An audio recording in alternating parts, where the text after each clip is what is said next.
आप यदि दादी जानकी से पूछो, दादी आपने कौन सा पुरुषार्थ किया शुरू में बाबा के पास आकर के, तो वो आपको एक कहानी सुनाएंगे, क्योंकि वो करीब 1-1.5 वर्ष यज्ञ के स्थापना के बाद समर्पण हुई थी। और सब बाकी 1937 में जैसे ही यज्ञ स्थापन हुआ, सब दादियाँ और फिर दादी जानकी करीब 1-1.5 साल के बाद, तो इसने बाबा से प्रश्न पूछा कि बाबा अभी मुझे मेकअप करना है, और उस समय तो सिर्फ 1.5 वर्ष की बात थी।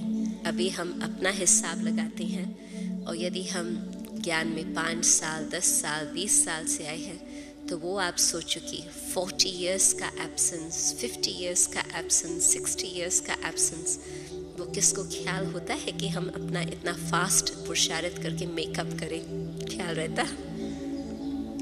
जब मैं आई थी तो उस समय 1968, तो उस समय मैंने सोचा कि जो मेरे से पहले आ चुके हैं उन्होंने 31 इयर्स का योग मेरे से अधिक कमाया है, मैं वो 31 इयर्स का योग कैसे मेकअप कर सकती? तो मैंने अपना बहुत डिसिप्लिन का योग का चार्ट रखा था उन दिनों में। आजकल तो मैं फिर भी कहेंगे कि सेवा का बहुत समय चला जाता तो वो इतना नहीं रहा, परंतु शुरू में वो बहुत ध्यान रहता था।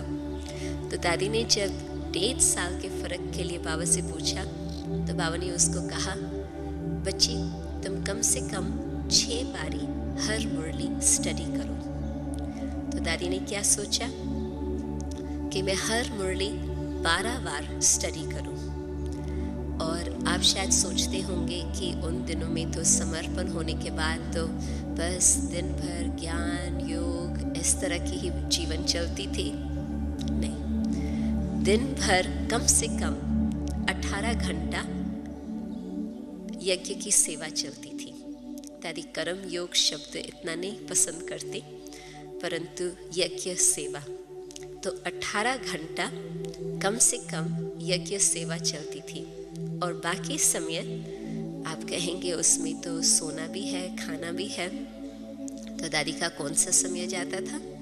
सोने का समय। बेंच बनी होती थी और बेंच पर ही दादी बैठ करके मुरली पढ़ती थी, रात्रि के समय जागरण करके। बीच बीच में नींद आती थी तो सिर टेबल पर रख करके वो आधा घंटा आंखें बंद किया, फिर उठ करके फिर स्टडी किया। तो कहने का मतलब कि ऐसे पुरुषार्थ यदि करें तो फिर आप सोच सकते हैं कि मुरली से आत्मा की कितनी सफाई हो सकती। और अच्छा चलो हम 12 बारी ना भी पढ़े, परंतु जो हमने सवेरे मुरली पढ़ी या सुनी, फिर कहाँ तक मुरली की बातें हमने बुद्धि में दौड़ाई और अपने मन को साफ रखा, स्वच्छ बनाया। जीवन में खुश रहने के लिए अनिवार्य है, यदि हमने किसी पर भी थोड़ा भी उपकार किया है तो उसे भुला दे। यदि हम उसे याद रखेंगे तो 2 प्रकार के नकारात्मक भाव हमें सताते रहेंगे। पहला, अहंकार आ जाता है कि मैं इतना सामर्थ्य हूँ, जो मैंने यह किया, इतना अच्छा हूँ, जो उसकी मदद की। जिसकी मदद की होगी वह अपने को इस अहंकार और इसके दिखावे के बोल के नीचे दबा हुआ महसूस करेगा। दूसरा भाव आता है जो नकारात्मक होता है, वो है दुख का भाव। अंदर से हम दुखी होते रहेंगे कि हमने इतना किया पर उसने तो एहसान तक नहीं माना, पूरा ना सही आधा अधूरा भी नहीं लौटाया, कभी दुआ सलाम भी नहीं की। इस नकारात्मक भाव से हमारा दोहरा घाटा होता है। हमने दिया भी और दुखी भी हुए। देने वाला देकर सुखी होना चाहिए, देना सुख के लिए होता है।